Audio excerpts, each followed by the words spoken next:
Who we want to go? Right here with Side or? This is good. This is good. If you're cool, yeah. Here with Showtime Sean Porter, my man Sean Porter.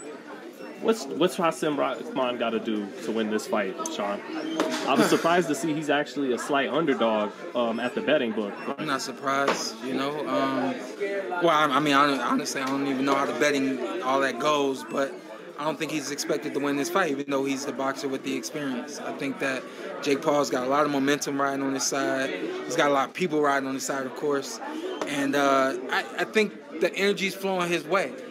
What does Rock need to do? He needs to get in the ring and shake Jake up. I don't think Jake's been challenged in the actual fight. I really don't. And, you know, you present some challenges to Jake, and like I always say, like, in a real fight, you know, when it's live, that's when, you know, everything really shows up, you know. So how does Rock do that? Behind the jab. I think the jab is a weapon for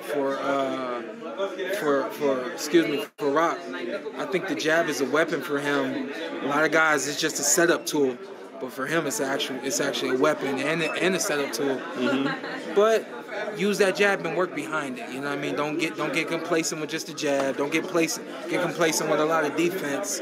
Because even though those things look good, is that what the hype is? The hype is around Jake. And if Jake's punching and you've been really defensive, judges ain't gonna look at you. You know what I mean? So, but I think the main thing is Rock's got to shake him up.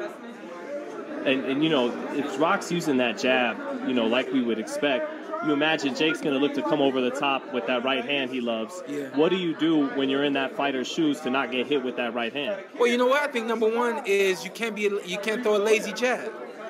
And while we talk about Rock having a great jab, it's when he commits to it. When he's committing to throwing that jab and landing it, it's great. But there are times where he throws a lazy jab just to show it. Can't do that. That's what Jake is kind of looking for and betting on. And I'm sure that Jake's got a really good team, and you know he's gonna be prepared. So.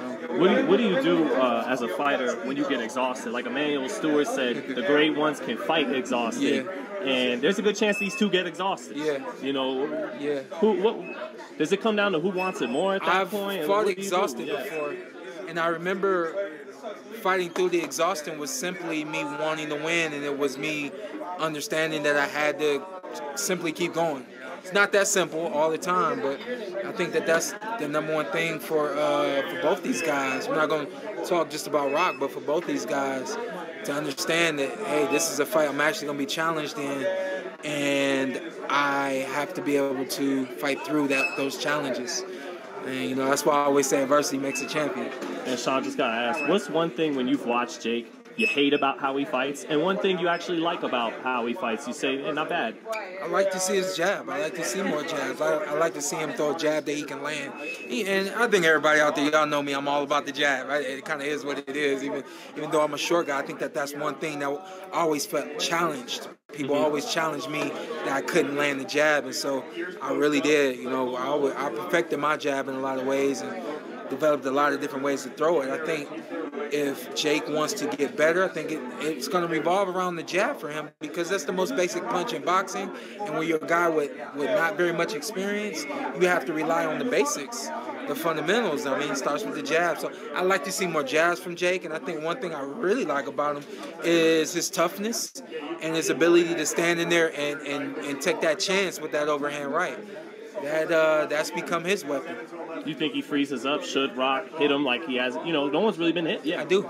You think he's going to freeze up? I do, because so this is where I know we especially a guy like Jake, no disrespect to anybody in his camp, but I'm sure he's got someone, if not a couple people, that are rooting for him.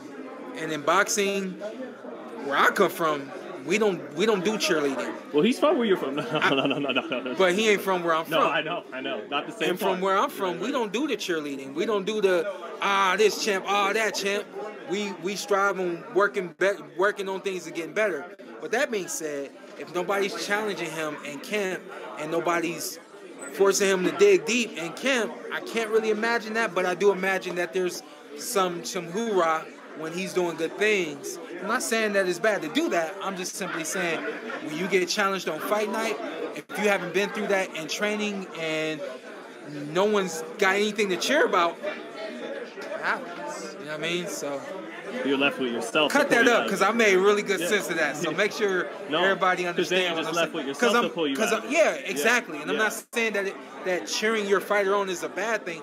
I'm just simply saying that there's got to be the other side too, because that other side will show up one day, and if you're not ready for that, you done crossed over into the twilight zone.